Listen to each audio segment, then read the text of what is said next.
ကျွန်တော်တို့ဒီမှာဒီဗမာပြည်နဲ့ပတ်သက်တာတွေကိုလည်းဒီသေးတွေမှာကျွန်တော်မကြာခဏတွေ့ရတယ်ဟိုဒီမှာဆိုရင်ဒါငကိုးကွေယုံကြည်မှုကျွန်တော် supernatural ဘို့တရားဒီတဘာဝလုံးယုံကြည်မှုတွေနဲ့ဆက်ဆက်တာရိုးရတလေးယုံကြည်မှုတွေနဲ့ဆက်ဆက်တာတွေလည်းတွေ့ရတယ်ဒီမှာဆိုတာကျွန်တော်တို့ဘိုးရိုတွေပေါ့နော်ဘိုးအောင်တို့အောင်မင်းကောင်တို့ရဲ့ဒါရုပ်ပုံတွေကိုကျွန်တော်ပေါင်တွင်းထားတဲ့ဟာတွေကိုနောက်ပြီးတော့ဒါကျွန်တော်39မင်းယုံကြည်ကိုးကွယ်မှုတွေကနော်ငကိုးကွယ်မှုတွေကဆိုရင်လေကျွန်တော်တို့ဒီမှာငင်းထူရှင်နဲ့နော်နောက်ပုတ်ပါမယ်တို့နဲ့ပေါ့နော်ဒီ net တွေနဲ့ပတ်သက်တဲ့အားတွေကိုလည်းတွေ့ရပါတယ်ဒါကိုယ်ွယ်ယုံကြည်မှုတွေကနိုင်ငံနေနေမိတ်တွေဘယ်လိုပဲခြားဝါလဲလူဆိုတာရှိနေတဲ့ညကိုယ်ွယ်ယုံကြည်မှုတွေရှိနေတယ်ဒါကြောင့်မဲလေကျွန်တော်ဒီလိုနေရာမျိုးတွေအထိဒီလိုဓာတ်ပုံတွေဒီလိုပုံရိပ်အဟောင်းတွေကိုတွေ့နေရတာပဲဖြစ်ပါတယ်ကျွန်တော်တို့ဒီရောက်နေတာကတော့ဒီချင်းမိုင်ကျောင်းမှာရှိရဲ့နောင်ဟိုflea market ပဲဖြစ်ပါတယ်ပြောင်းတနည်းအားဖြင့်ပြောရင်တော့ဒါ second hand market ပေါ့နော်ဒီမှာဆိုရင်ကျွန်တော်တစည်းအဟောင်းတွေရှိတယ်တစည်းအဟောင်းတွေလို့ပြောတဲ့အခါမှာတပတ်ရစ်တွေရောအဝတ်အစားတွေကျွန်တော်တို့တွေ့ရတဲ့ပစ္စည်းတွေအများကြီးရှိတယ်အဲ့တော့ဒီလိုဘာကြောင့်ကျွန်တော်တို့ဒီခြေဥတရားဖွဲ့လာရိုက်လဲဆိုတော့ဒီမှာဆိုရင်ဒီဒေသခံတွေရဲ့တကယ်သူတို့ပေါင်းတင်ရောင်းဝယ်ဖောက်ကားလုပ်နေတဲ့ဟာတွေကိုကျွန်တော်ကြည့်ရှုလို့ရတယ်လို့ကျွန်တော်တို့ဘလို့ပစ္စည်းလေးတွေကစိတ်ဝင်စားဖို့ကောင်းလဲဒါဒီဈေးတစ်ခုအပြင်ကိုကျွန်တော်လူမှုဗေဒသဘောနဲ့ပြောမယ်ဆိုရင်လူတွေစုံစည်းရာတွေ့ဆုံရာပြောဆိုရာနေရာတစ်ခုလေးဖြစ်တယ်အဲ့တော့ဒီကနေကျွန်တော်တို့ဘာအချက်လက်တွေရမလဲချင်းမှန်ကိုကျွန်တော်တို့ဘယ်လိုပို့ပြီးနားလည်နားလိုက်မလဲဆိုတာကိုကျွန်တော်နဲ့အတူတူလိုက်ကြည့်ဖို့ဖိတ်ခေါ်လိုက်ပါတယ်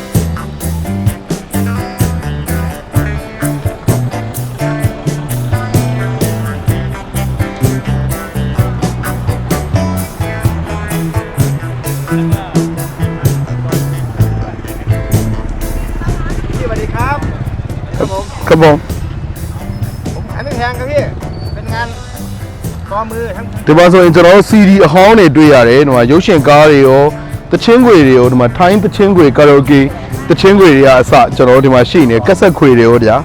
စောင်းရမ်းမိုက်ပါတယ်ဒီမှာကက်ဆက်ခွေဆိုရင်ဒါထိုင်းရဲ့ပေါ့ကတ်ချောင်းလေးကျွန်တော်ဒီကက်ဆက်ခွေတွေကနေတဆင့်ကြည့်လို့ရမယ်ဗျာဒါ Black Diamond ရုပ်ရှင်ကျွန်တော်တို့ BCD အခွေဖြစ်ပါတယ်လွမ်းစရာပေါ့ဒါမျိုးလေးတွေပြန်တွေ့ရတော့လက်မှုအယုတ်ကလေးလေးရှိတယ်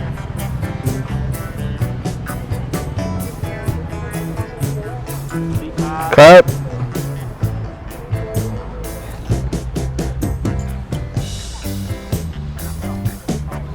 ต่อเนาะ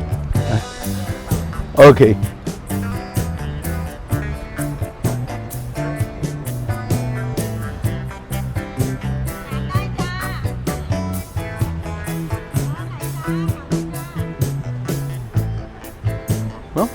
မိုက်တယ်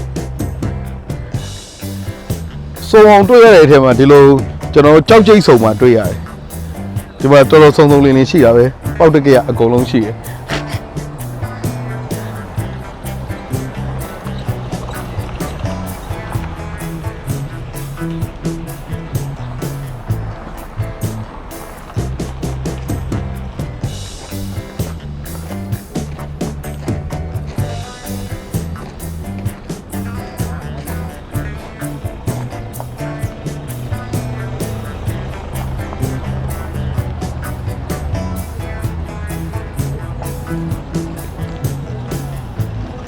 ဒီလိုအဝတ်စားတဲ့လေလေးရှိပါတယ်အဝတ်စားတွေလည်း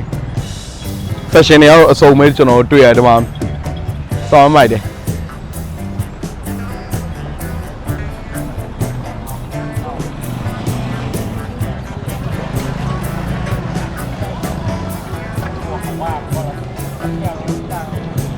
ဒီလိုစိုက်ကယ်လေးနဲ့ဒီမှာပြောဆိုဆွေးနွေးပြီးဒီမှာရောင်းနေတဲ့ပုံစံလေးကခေါ်တယ်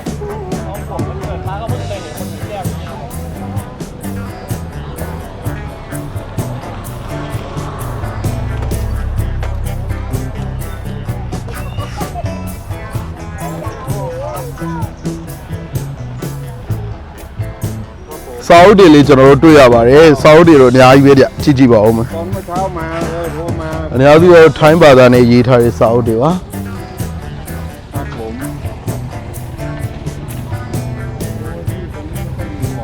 ဒီငငယ်တော့ပုံမှာ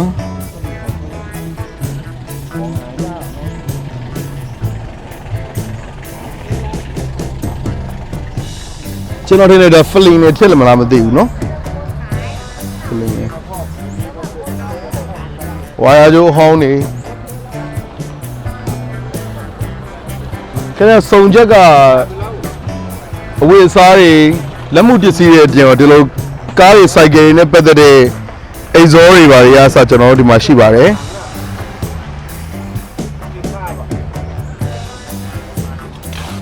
မှန်ကြီးအောင်ရှိသေးတယ်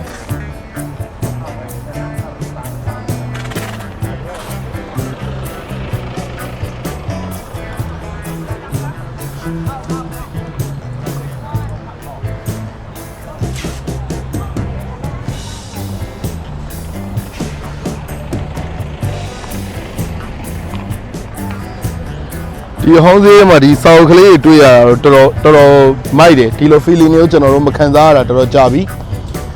ရန်ကုန်မှာစာအုပ်ဟောင်းတဲ့နေ့ကိုကျွန်တော်တို့မလျှောက်ရတော့တွေကဒီလို feeling မျိုးကိုကျွန်တော်တို့မခံစားခဲ့ရတာကြာပါပြီတစ်ဖက်မှာဆိုလေဒါရုပ်ပွားတွေလက်ရဟောင်းတွေရောင်းတဲ့ဟာလေးရှိပါတယ်ဗျ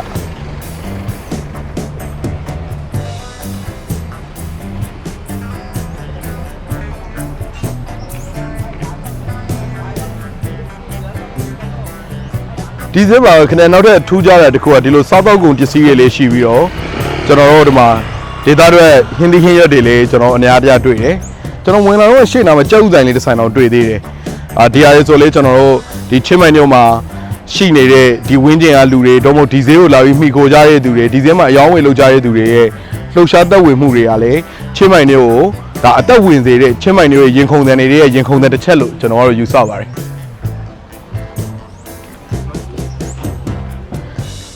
ဖုန်းကြိုးအဟောင်းနေတာကျွန်တော်တို့ရန်ကုန်မှာဆိုရင်ရွှေဘုံသာလန်းတစ်ဝိုက်မှာအရင်တော့ကျွန်တော်တို့ခေါ်တယ်အရက်ခေါ်ပေါ့ဗျာအရက်ခေါ်တော့ဘိန်းစားတန်းလို့ကျွန်တော်တို့ခေါ်ကြတယ်အဟောင်းတန်းပေါ့နော်ဒီလိုပစ္စည်းအဟောင်းရောင်းတဲ့နေရာတစ်ခုရှိခဲ့ရန်ကုန်မှာလေနောက်ပိုင်းကျတော့ထုံမင်းသိန်းတော့ဒီဟာကိုရန်ကုန်မှာရှိရဲ့အဲ့လိုအဟောင်းတန်းပေါ့ရွှေဘုံသာလန်းမှာရှိရဲ့အဟောင်းတန်းကိုဒီကန်နာလန်းဘက်ကိုရွှေ့လိုက်တယ်ကန်နာလန်းနဲ့ပန်းစိုးရန်ဘက်ပေါ့နော်တို့အဲ့နေရာကိုရွှေ့ပြီးတော့ဒီအမြန်လန်းပေါ်မှာပဲအဟောင်းတန်းခင်းတာရှိခဲ့တယ်ပေါ့အခုတော့ရှိသေးလားမရှိသေးလားကျွန်တော်မသိဘူးအဲ့ feeling မျိုးအမှတ်ရတယ်နောက်တစ်ခုကအရေးကြီးတာဘာလဲဆိုတော့အဲ့ရွှေဘုံသာလန်းအဟောင်းတန်းကိုနည်းနည်းပြောချင်တယ်ဒီမှာဆက်ပြီးတော့ဒီရန်ကုန်မြို့ရွှေဘုံသာလန်းအဟောင်းတန်းအဲ့ရေဘူးအထင်ကျွန်တော်တို့ခေါ်ဘိန်းစားတန်းကဒါတော်တော်ရှည်လျားတယ်အဲ့မှာဆိုလေဒီလိုပဲပစ္စည်းတော်လီမုတ်ဆအစုံနေခဏကွန်ပျူတာထဲမှာထည့်တဲ့ graphic ကအဟောင်းနေဘာတွေအစအကုန်ရတယ်ဒါပေမဲ့ရန်ကုန်အဟောင်းတန်းရဲ့ပြဿနာကကြတော့နည်းနည်းအဲ့လိုလူလိန်လိုဘာလိုနဲ့ဂျင်းထည့်နေတဲ့လူတွေတော့ရှိတတ်တယ်အခုဒီမှာတော့ကျွန်တော်ကြည့်သလောက်တော့အဲ့လိုပုံစံမျိုးတွေကိုမတွေ့ရဘူးဒါပေမဲ့ဒီထဲကိုရောက်တာနေကိုခရက်စိတ်ထဲမှာဒီဟောင်းနေပေမဲ့တစ်နေတဲ့လူတွေရဲ့ပုံစံတွေအမြင်တွေပေါ့နော်ကျွန်တော် fashion တွေဆိုလဲဘယ်လောက်ပဲဟောင်းကျွန်တော်အခုတည်းအသက်ဝင်နေသေးတယ်ရှေ့အောင်ပစ္စည်းတွေဆိုတာကလေနော်ဒီသုံးဆွဲပြီးသားဖြစ်ပေမဲ့ဒါကျွန်တော်တို့ recycle အရာပြန်လေသုံးဆွဲလို့ရတယ်လို့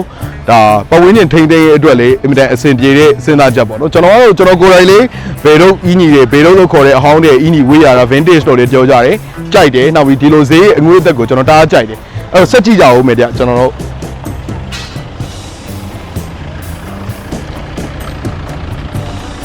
ဟိုဘက်ကဟာတွေကြည့်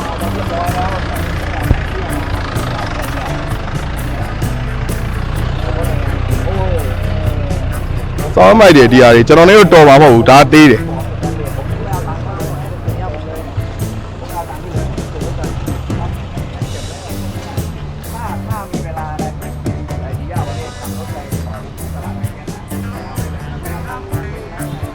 အိုး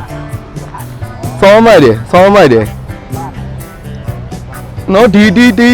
vintage fashion တွေကကျွန်တော်တို့ယူတော့ရတဲ့အရာတွေပါပဲဗျာခြေသမောင်မိုက်လိုက်တဲ့အိတ်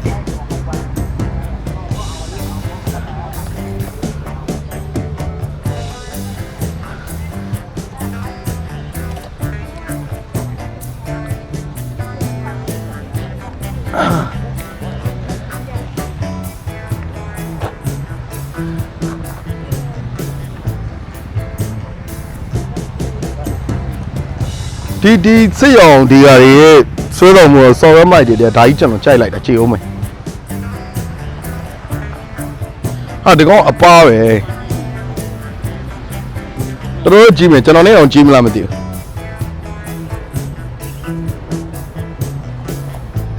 Excuse me how much for this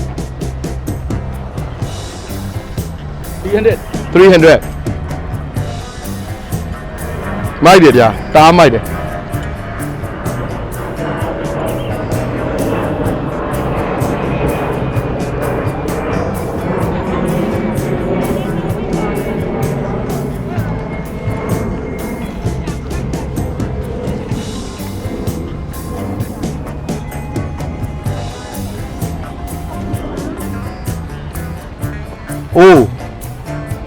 ကျွဲကြိုကြီးဆော်ရမိုက်ค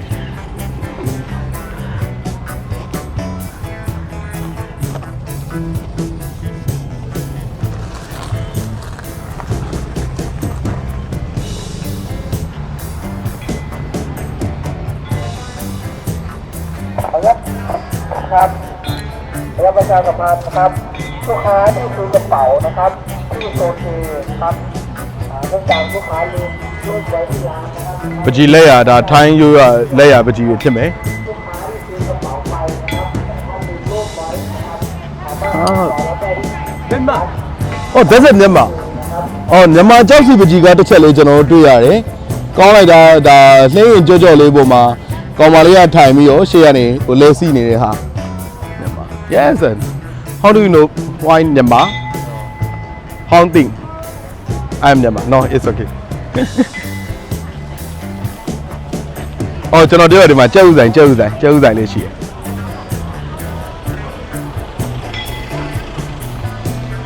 ွန်တော်ရောက်လာတာနေကမိုင်းအချိန်ဖြစ်တော့ဈေးကတော့နည်းနည်းကွဲစားပြုတ်နေပြီဒါပေမဲ့လူရိုးစီတော့မယ်သူကဒီစနေတင်းရဲ့2ရက်ပဲဖွင့်တယ်မနက်6နာရီကနေနေကင်း2နာရီထိဒီဈေးရှိတယ်ကျွန်တော် location ကိုကျွန်တော်ဘယ်လိုပြောမလဲ Facebook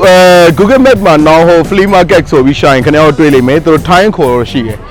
ဘယ်တဲ့ထဲမှာနေအောင်ပေါ်ကပြောရမယ်ဆိုရင်တော့ဒီကျွန်တော်ချင်းလိုက်နေမှာကျွန်တော်တို့နောက်ပြီးခေါ်ကြဗမာတရားလို့ကျုံကြီးလန်းဆိုတာရှိရပေါ့ဗျာအလင်းမှာတူနေအောင်ကြီးတစ်ခုရှိရလမ်းပေါ့အဲ့လမ်းနဲ့လာပြီးတော့ဒီမာယာဘက်ကိုကြော်သွားပြီဆိုရင်ညာဘက်ကို꿰လို့ရတယ်ဒီဘက်က9ကန်နေရှိတယ်ပေါ့နော်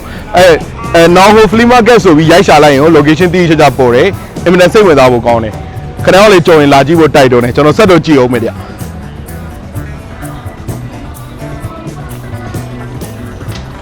လက်ပနာရဟောင်းနေပါဗျာစောင်းမိုက်ပါတယ်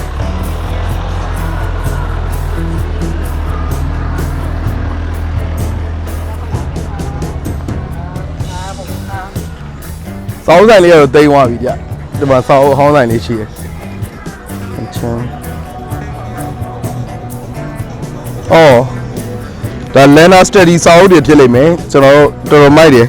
ဖတ်ချင်လိုက်တာတင်သစ်ဘာသာနဲ့ရေးရစောင်းတွေလေးတွေ့ရတယ်ဟိုမှာဆိုရင်တော့ဒါတင်သစ်ပကြီးဆရာမောင်လေးရဲ့လက်ရာတွေကိုထုတ်ထားတဲ့ကတ်တလောက်ပါ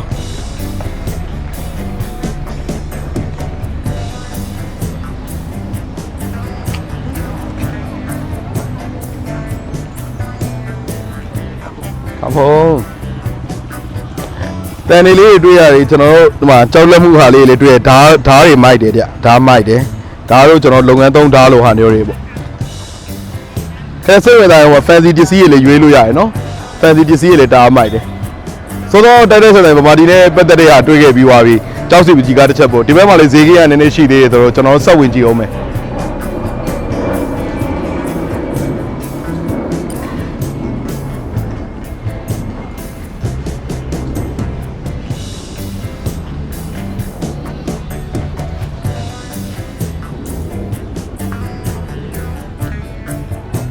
ဒီဘက်ကတော့အဝေစားတွေပုံနေနေဆောတွေ့ရတယ်ကျွန်တော်ဟိုမှာဂျင်မောက်မီဆိုရင်လည်းဒါအဟောင်းဆိုရင်လည်းသူအလှဆင်ထားတဲ့ဒီဇိုင်းကတော်တော်ခေါ်တယ်ဗျာ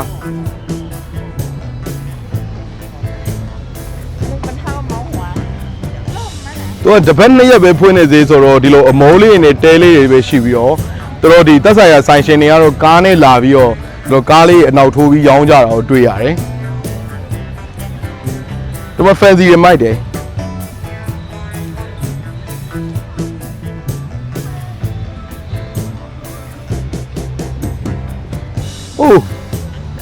စောင်းခေါ်တယ်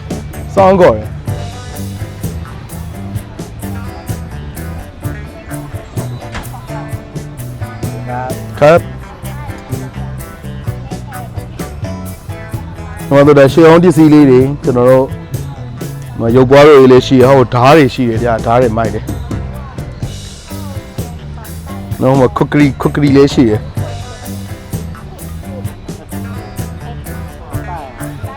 Can I see?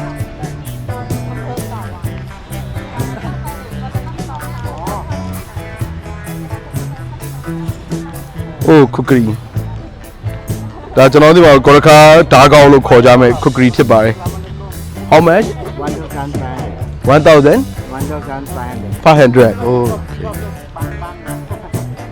ဈေးကတော့ဘတ်ထောင်ကလို့ပြောရတယ်ဒါပေမဲ့စစ်ရင်တော့ရအောင်မဲ့သဘောရှိတယ်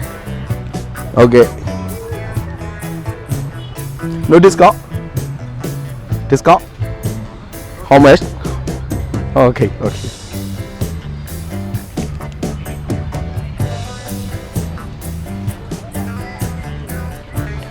yes သူက discount ချဖို့ကျွန်တော်ကဈေးစစ်တဲ့အခါကျတော့ဈေးဘယ်လောက်လိုချင်လဲဆိုတော့ calculator ကိုထိုးပေးပြီးကိုလိုချင်တဲ့ဈေးကိုရိုက်ပြီးတော့စစ်လို့ရတယ်ပေါ့နော်ဒီမှာလာရောင်းတဲ့အထက်မှာလုံးဝ vintage ဆန်ဆန်လေးတွေ့ရတာတော့ကျွန်တော်ဒီကားလေးနဲ့ရောင်းနေတဲ့ဦးလေးကြီးပါပဲ black car coffee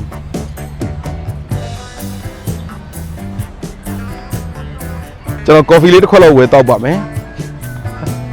hello coffee yes espresso hot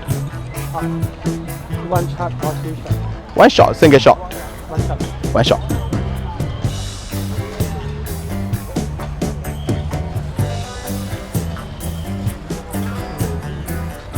how about your car how old about 67 years oh about yes မိုက်တယ်ကားတားမိုက်တယ်သူက original ခွေးတွေပါကျွန်တော်တို့အဖုံးလေးတွေပါတွေ့ရတော့ပဲဒီ coffee ဆိုင်လေးကပြောတရားကောင်းနေဗျာသူ့ apron ကဂေါ်နေတာ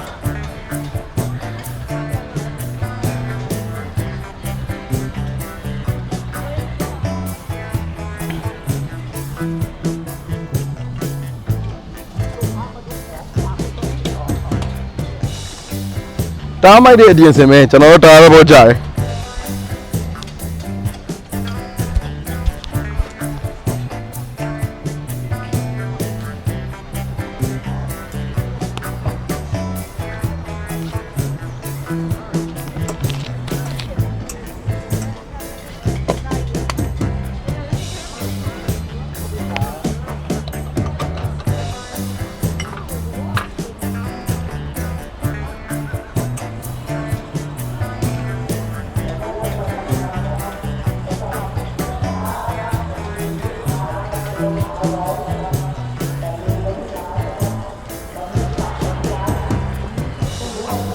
ဟုတ်လား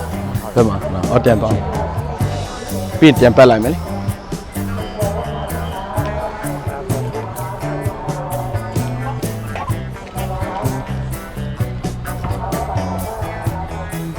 Thank you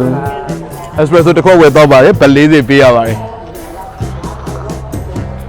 ဆောင်းဝမ်းမိုက်တယ် coffee ဆောင်းဝမ်းမိုက်တယ်အဲ့တော့ Sorry? Your name is here. Yes. Soba Uji. Soba Uji. He is a hero for our country, our ethnic, the current hero. Where you come from? From Kumpama. Pama. Thank you. The nice coffee. Oh, Yeah. thank you. See you.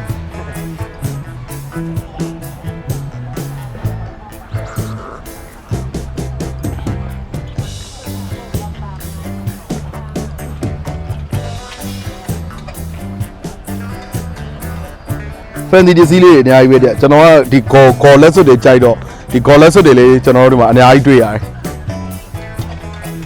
ဟောဈေးကိန်းကြီးကအကျယ်ကြီးကျန်နေတာပဲဟိုဘက်တင်မှာရောဒီမှာရိုးရအစားသောက်ဆိုင်လေးရှိပါတယ်။ဒီမှာဈေးလာတဲ့သူတွေစားလို့တောက်လို့ရတာပေါ့။တချို့ရဲ့ဆိုင်ပြန်သိမ်းနေတာဖြစ်မယ်ကျွန်တော်ကားတွေနဲ့ဒီမှာဗီဒီယိုတွေပါရောင်းနေသူတွေဆိုပြန်တင်ပြီးတော့ဒါဒီနေ့တနင်္ဂနွေနေ့ဆိုနှစ်ဖက်ဈေးရလည်းမရှိဘူးဆိုတော့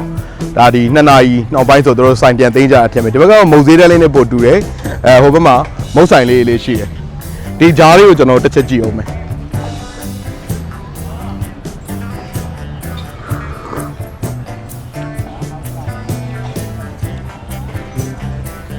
တစ်သားလက်မှုတွေပါတစ်သားနဲ့လှုပ်ထားတယ်ဒီမှာကျွန်တော်ပတလားရှိတယ်စာအုပ်တင်တဲ့ဟာကစ်တာ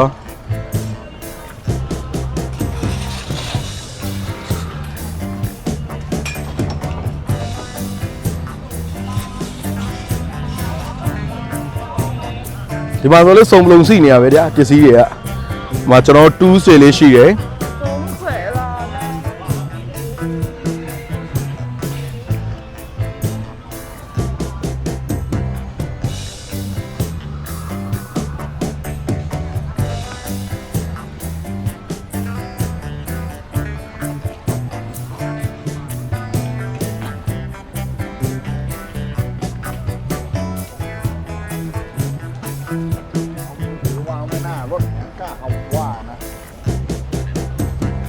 ဒီမှာ pre-book ကပစ္စည်းတွေပဲတွေ့ရတယ်ကျွန်တော်ဗီဒီယိုတွေ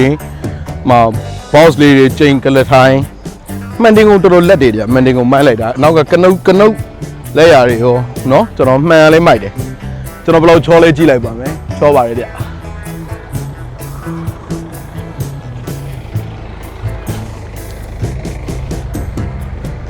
မီးဘူးအဟောင်းတွေပါကျွန်တော်တို့ဗမာပြည်မှာလိုက်တာလုံခဲ့တဲ့နှစ်ပေါင်းများစွာအိမ်တွေမှာဆိုရင်မီးသွေးထည့်ပြီးတိုက်ရတဲ့မီးဘူးတွေပါဒီမီးဘူးတွေဒီလည်းအလေးကြီးတွေပဲအခုဆိုရင်တော့ရှေးအောင်ပစ္စည်းတွေဖြစ်လာပြီပေါ့နော်ဒီမှာလည်းစာအုပ်ကလေးတွေရှိတယ်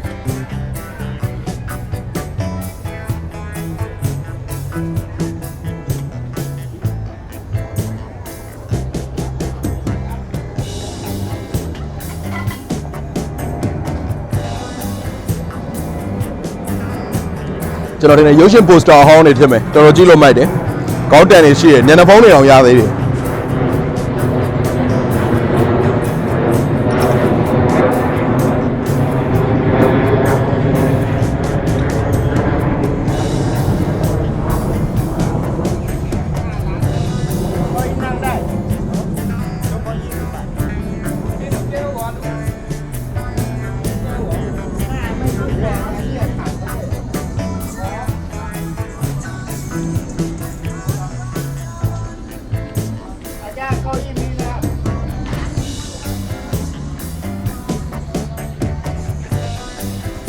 electronic ပစ္စည်းအဟောင်းတွေရှိပါတယ်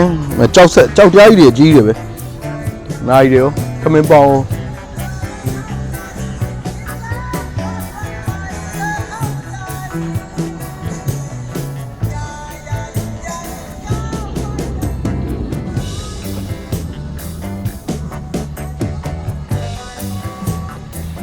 ကော်ဖီတော်ကောင်းနေတယ်ကျွန်တော်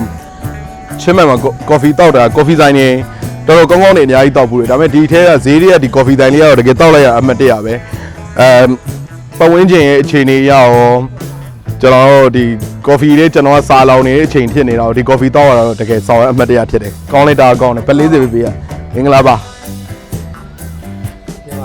မြန်မာပြည်သားပါပဲဗျာဟုတ်ကဲ့ဘယ်မှာလဲရန်ကုန်ကလားကျွန်တော်ရန်ကုန်ကကြားပြီလားဒီမှာဟုတ်ကဲ့ဒီကိုပထမဆုံးရောက်ဖူးတာဒီဈေးကိုဆိုင်ဖွင့်တာလားဒါအခုဆိုင်လားဩ तू ကဘယ်လိုဖွင့်ရလဲဒီမှာစနေတနင်္ဂနွေ2ရက်ပဲဟုတ်ပြီလာဖွင့်ရင်ဒါဘယ်လိုစရင်ပေးရလဲဒီဆိုင်ကန်းငှားတာတွေပါတွေကဆိုင်ကန်းငှားတာတွေကဒီမှာပတ်စပို့တမားတွေကြတော့မရဘူးပေါ့ထိုင်းလူမျိုးပဲရအောင်ကြတော့လဲပတ်စပို့တွေမဟုတ်ဘူးဒီရီယာနိုင်ငံဘတ်တွေရှိတာဟိုတောင်မသားဘတ်တွေလားကောင်းလိုက်တာပတ်စပို့တမားတွေကြတော့ဒီမှာမရအောင်နော်ဟုတ်ကဲ့ပါချစ်ဖို့ရန်ကုန်နေကျွန်တော်ရန်ကုန်မှာအရင်တော့ရန်ကုန်မြို့လေကောင်မှာလည်းဒီလိုလေးရှိဟောရန်ကုန်သူပဲ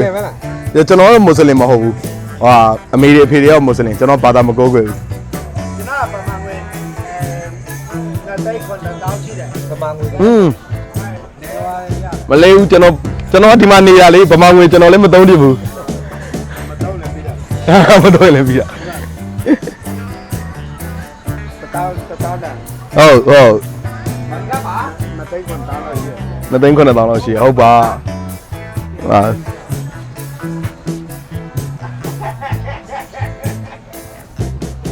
အကောကတပတ်2ရက်ပဲထွက်ရတာပေါ့ဒီမှာစနေတနင်္ဂနွေ2ရက်ပဲရောင်းတယ်တခြားရက်တွေကြတော့စိုင်မထွက်ရောစိုင်မထွက်ဒီလိုသူပေါ့ဟုတ်တာစိတ်ဝင်စားဖို့ကောင်းတယ်ကျွန်တော်စောစောကပြောရန်ကုန်မှာလေဒီရန်ကုန်မြို့လေကောင်ရွှေဘုံသာလမ်းမှာရွှေဘုံသာဒီနောက်ပြီးတော့တန်သေးလေတန်သေးပေါ့တန်သေးရတော့သေးဆိုရင်ဘာလို့ပြောလဲတခိုးသေးပေါ့တခိုးသေးအကုန်ရှိတယ်ကိုစရိုက်စောပြီလားစောပြီလားမိုက်တယ်ကျွန်တော်မိမရန်ကုန်ရန်ကုန်တူဟိုတာတက်ကီတာကျွန်တော်ကဘိုးတစ်ထောင်အရင်တော့ຫນွေအေးရတယ်ຫນွေအေးဆိုအဲ့ဘက်မှာပလီနမေရှိရယ်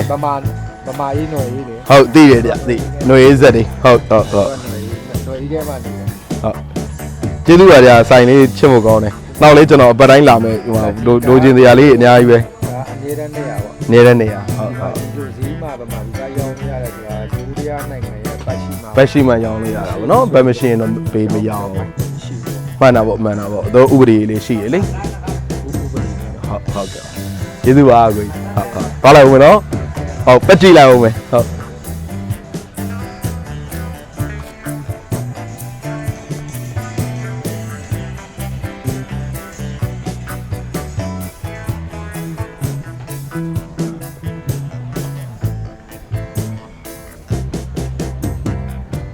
ထဲတွေပါထဲတွေပါကျွန်တော်လေယာလုပ်ငန်းလုပ်ရင်ထိုးရတဲ့ထဲတွေပါ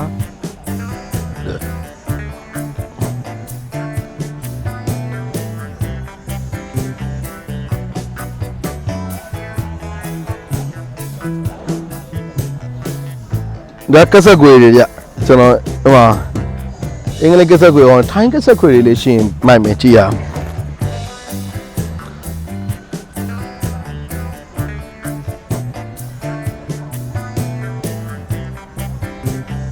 ဒီမှာထိုင်းတိတ်ခွေလေးရှိရကဆက်တိတ်ခွေတွေเนาะဆို cover art တွေပါတွေကတော့လုံးဝကျွန်တော်တို့1980 80ဝန်းကျင်လောက်က cover art design တွေကြာမိုက်လိုက်တာဟုတ် Khung Thailand Thailand yeah Thailand Thailand รุ่นสากล English String Thailand 1970 18 yeah it's okay เสรีรุ่งสว่างสายันสัญญา science yeah สายันสัญญา ก๊อตจักรพันธ์ no ก๊อตจักรพันธ์ who is the famous one No ฟัง yeah ได้ไหมพูดไทยได้ไหมไม่ได้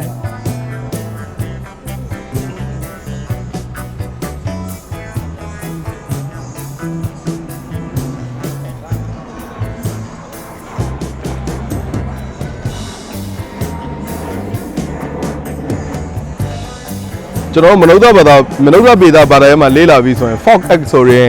ကျေးလက်အမှုတင်တဲ့ပစ္စည်းဆိုရင်ဘာသာရက်တွေတစ်ခုရှိပါတယ်ဒါကတော့ဒီတက်ဆိုင်ရာလူအဖွဲ့အစည်းလိုက်နေထိုင်ကြတဲ့သူတွေကသူတို့ရဲ့စိတ်ကူးစိတ်သန်းတွေသူတို့ရဲ့အလုပ်တွေအတွက်ထုတ်လုပ်ကြတဲ့ပစ္စည်းတွေပေါ့နော်ဒါတွေကmass production လို့ပုံစံတူပစ္စည်းတူအများကြီးထုတ်လုပ်ထားတာမဟုတ်ဘဲနဲ့ကိုယ့်အိမ်မှာသုံးဖို့တော့ဒါကိုယ့်ရဲ့ဒါစိတ်ဝင်စားမှုတချို့ကျတော့ဘုန်းကြီးကျောင်းကိုလူဖို့ဘာသာရေးဆောင်မှာလူဖို့ကြီးညိုတရာပွားမှုနဲ့တစ်ခုချင်းစီထုတ်တဲ့တချို့လက်ရပစ္စည်းလေးတွေကလူဖွဲ့စည်းရဲ့တမိုင်းကိုဖော်ပြတဲ့အခါမှာအင်တန်အရေးကြီးတယ်အဲ့လိုကျေးလက်ဗမာလိုတိုင်းဘာသာပြန်မယ်ဆိုရင်တော့ကျေးလက်လက်ရပစ္စည်းပေါ့ကျေးလက်အမှုတင်တဲ့ပစ္စည်းလို့လည်းပြန်ကြတယ်ဒီလို folk actor နဲ့ folk culture နဲ့ထုတ်ထားတဲ့ဒီလိုတက်သားနဲ့ပတ်သက်တဲ့ပစ္စည်းတွေကျွန်တော်ဆိုတော့လေယာသုံးပစ္စည်းတွေမှာဟိုမှသူ့ရဲ့ထုတ်လုပ်မှုပုံစံအရန်ကို spec ကြပြီးတော့အရန်ကိုတတိတသက်ပေါ့နော်ဟိုဘယ်လိုပြောမလဲထင်းထင်းရှားရှားလက်ရကောင်ဖြစ်နေတဲ့ဟာတွေလည်းကျွန်တော်အများကြီးတွေ့ရပါတယ်ဒီဈေးတွေမှာအဲဒါကြောင့်မလို့ကျွန်တော်ထင်တယ်ခင်ဗျားတို့ချဲအောင်လာတယ်ဆိုရင်လည်းဟိုအများစုကတော့ shopping mall တွေသွားကြမယ်ဖျားစီတီတွေသွားကြတယ်ဆိုပေမဲ့ချင်းမိုင်ကလူတွေချင်းမိုင်မှာရှိတဲ့ချင်းမိုင်သားတွေနှလုံးခုန်တယ်ကိုကြားကြည့်ရင်ခင်ဗျားတို့ဒီဈေးကိုလေလာကြည့်ဖို့လိုတယ်ဒီဈေးအငွေအသက်ပေါ့နော်တိတ်ဆိတ်မှုစီနီယိုမှု feeling ပေါ့ဒါဒီအရန်မိုက်တယ်အရန် organic လေးဖြစ်တယ်လို့ကျွန်တော်တို့ဟိုတက်တောင့်တက်တာဖြစ်တယ်ဒါဒီ relax လုပ်ဖို့အတွက်ပေါ့နော်အနည်းဆုံးတော့ဝယ်တာမဝယ်တာထက်ကျွန်တော်ထင်တယ်လူဖွဲ့စည်းကိုကြည့်ရှုလို့လေးရတယ်လို့လေးလာလို့လေးရတဲ့နေရာကောင်းတစ်ခုပဲကျွန်တော်တို့ခင်ဗျားတို့ဒီနေရာကိုတေးချာချာလာသေးခြင်းနဲ့တစ်ခေါက်လောက်ဘယ်သူမဆိုချင်းမှန်ရောက်တယ်ဆိုရင်ဈေးကတော့နည်းနည်းကြံနေကျွန်တော်နည်းနည်းပက်ကြည့်အောင်မယ်နော်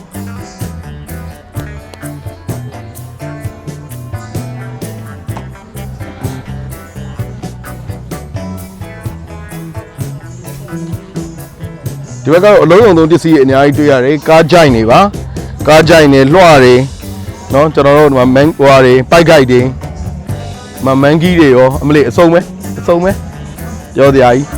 အယုတ်ဟောင်းလေးတွေဒီမှာ collector တွေပေါ့နော်ဒီလိုအယုတ်ပစ္စည်းလေးတွေစုတော့ဝါသနာပါတဲ့သူတွေအတွက်ဆိုရင်လည်းဒီမှာလာရှာလို့အင်တန်ကောင်းတယ်ကင်မရာဟောင်းတွေလည်းကျွန်တော်တို့တွေ့ရတယ်ကျွန်တော်ဒီနေ့အကြွေဆုံးကတော့အဲ့မီးဘိုကြီးပဲမီးဘိုကြီးတွေဆောင်းရမိုက်တယ်အဲ့မီးဘိုတွေကိုတော်တော်ကြွေးနေတယ်ကျွန်တော်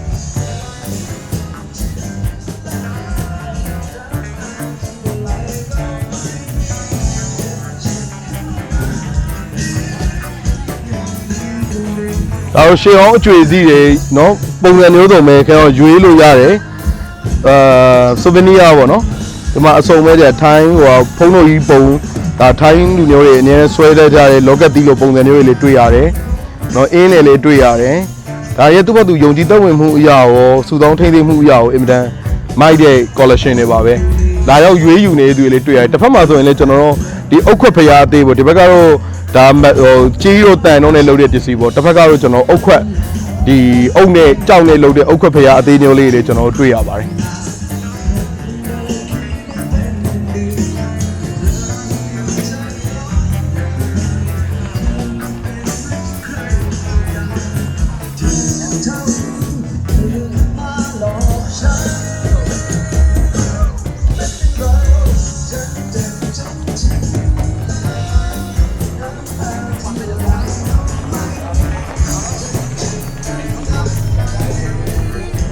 ဈေးကြီးအကျယ်ကြီးပဲတရားဟိုဘက်မှာလည်းရှိသေးတယ်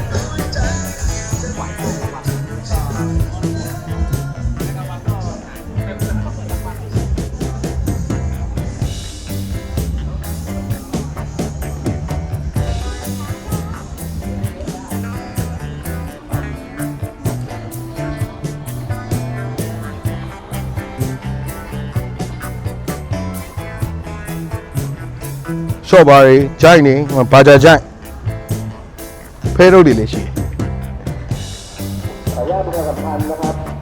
စောင်းမို့ဒီမှာဆိုသွားရရှိနေမယ်တရားဟိုတေးထိုးရဲ့ကက်နေအိမ်သုံးထားဒီမှာစကိတ်တွေလည်းရှိတယ် ต่างทางที่ตะวันตกนะครับขอให้ท่านเป็นรถท่านนั้นนะครับเนื่องจากพ่อค้าแม่ค้าจะลงขายของตอนเย็นนะครับขออนุญาตประชาสัมพันธ์อีกครั้งนะครับท่านเจ้าของรถที่ประชาบริการตลาดนัดให้ไปขยับรถของท่านนะครับตอนนี้รถของท่านขีดขวางนะครับบริเวณที่ตะวันออกที่ตะวันตกนะครับพ่อค้าแม่ค้าท่านจะซึ่งจะลงขายของเวลานี้นะครับขอบคุณครับ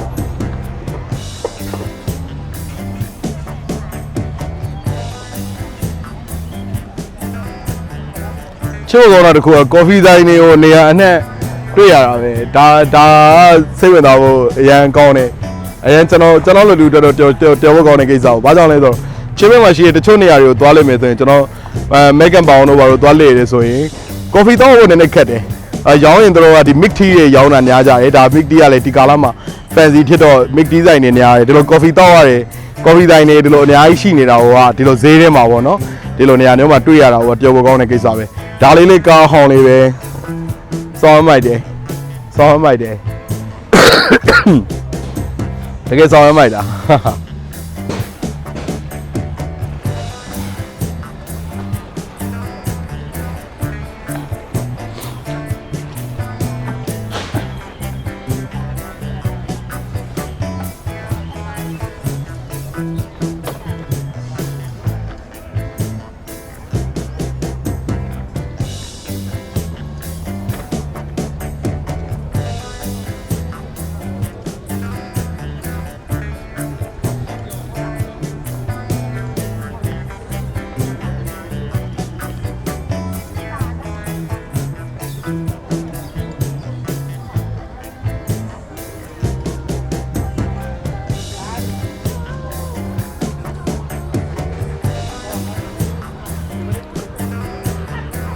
စော်ရမိုက်တဲ့အရက်ပလင်းကြီးငါတို့စုအရက်ပလင်းဆိုဒီလောက်နဲ့ထည့်တော့မှအဆင်ပြေပါစော်ရမိုက်တယ်ရက်ပလင်းကြီးတွေ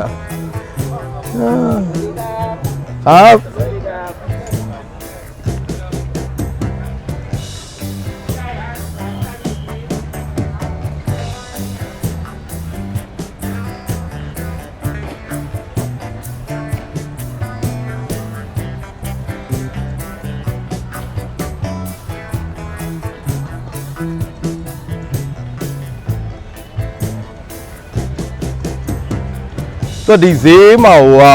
ဈေးဝင်းထဲမှာဟိုကသူရေညောင်းလေးတစ်ခုရှိတယ်ပေါ့နော်ရေညောင်းလေးတစ်ခုရှိဒီဘက်မှာတော့သူကွင်းပြင်အကျယ်ပေါ့အကျယ်မှာတော့ဈေးဆိုင်ရနေပို့ဆုံးတယ်ဒါပေမဲ့ကျွန်တော်ဟိုဘက်အချမ်းလေးကိုလေကျွန်တော်တစ်ချက်သွားကြည့်ပါဦးမယ်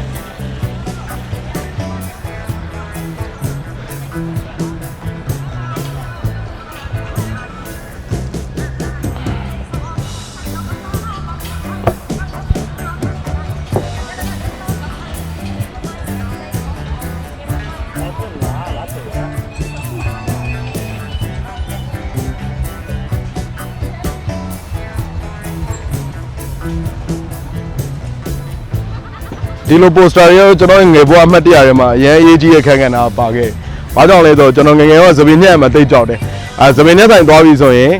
ဒီလိုပိုစတာပေါ့ကျွန်တော်ကီတိုဘယ်လိုညက်လဲပုံထုတ်မလဲဆိုတဲ့ဟာမျိုးဒါကျွန်တော်ပဲစေကျော်သက်အရွယ်လောက်မှာကြုံရတဲ့အားပါ။ကျွန်တော်ဘာကြောင့်မို့သပင်ညက်မှာကြောက်လဲဆိုတော့သပင်ညက်ဆိုင်ကအဲ့လိုတင်လုံးသားနဲ့ရိတ်လိုက်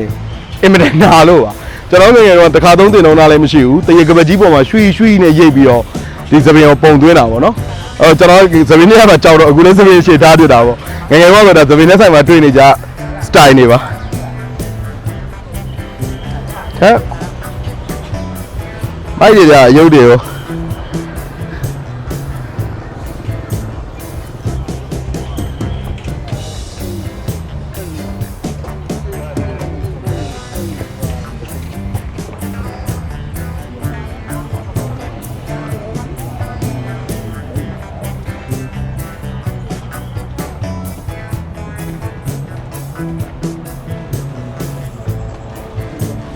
ဒီဘက်မှာအယုတ်ကလေးနဲ့အဝတ်စားတဲ့မဲ့ပုံများတော့ကျွန်တော်တို့ဟိုဘက်ကိုပြန်ကြည့်မယ်ဟိုဘက်မှာတခြားဒီလို second hand news တွေကစိတ်ဝင်စားစရာဘာများရှိအောင်မလဲဆိုပြီးတော့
ဒီမှာဆိုရင်လည်းဒီလိုကျွန်တော်တို့ရုပ်ထုလေးတွေကြီးနေလောက်ထားတဲ့အားတွေကိုအများဆုံးတွေ့ရတယ်ပန်အိုးတွေရှိတယ်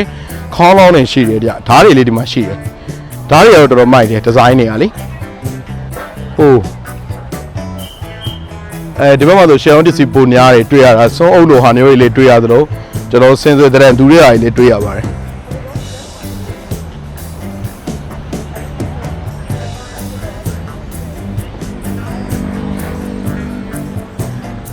တေးကြရခင်ဗျားတို့ဗမာဒီနဲ့ပတ်သက်တာကြည့်ကြရင်တော့ဒီရုပ်တွေကြည့်ရမယ်ဒီမှာဒါဒီဇော်ကြီးတို့အမတ်တို့နော်ဒီဒါရုပ်သေးရုပ်တွေပါ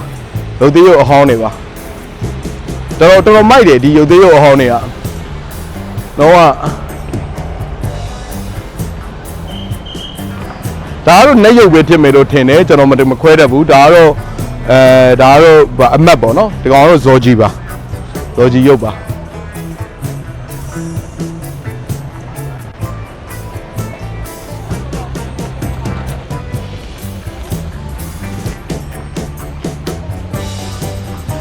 โอเคဒီဘက်ထဲပြန်တော့ကြည့်လိုက်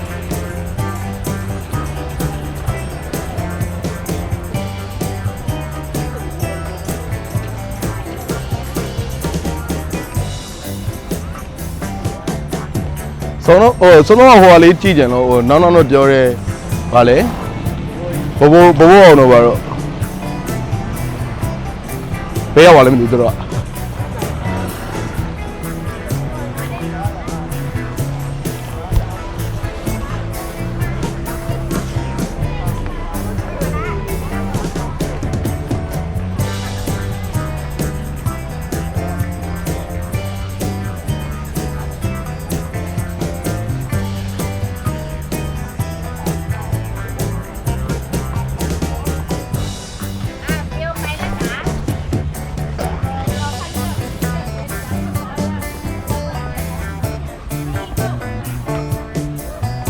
အဲ့လိုတော်လီမုန်းဆော့ဆုံတာကိုကြိုက်တာဒါဆိုရင်လေကျွန်တော်တို့အဲ့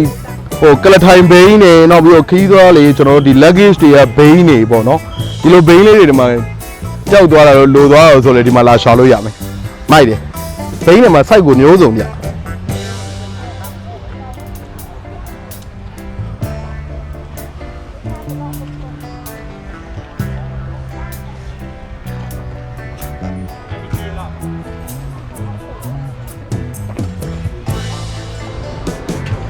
ဒီနေ့ကျွန်တော်ခြေဦးတရရှောက်သွားတဲ့အစီအစဉ်မှာတော့ချင်းမိုင်မြို့မှာရှိတဲ့နောင်ဟို flea market ကိုကျွန်တော်နောင်ဟို flea market ကိုရောက်နေတာဖြစ်ပါတယ် second hand market လို့လေးကြော်ကြားတဲ့ဒီဈေးကိုတော့ကျွန်တော်ဒီနေ့ပတ်ကြည့်ရပေါ့ဘာဝယ်ဖြစ်လဲတော့ဘာမှမဝယ်ဖြစ်ဘူး coffee တစ်ခွက်ပဲတောက်ဖြစ်တယ်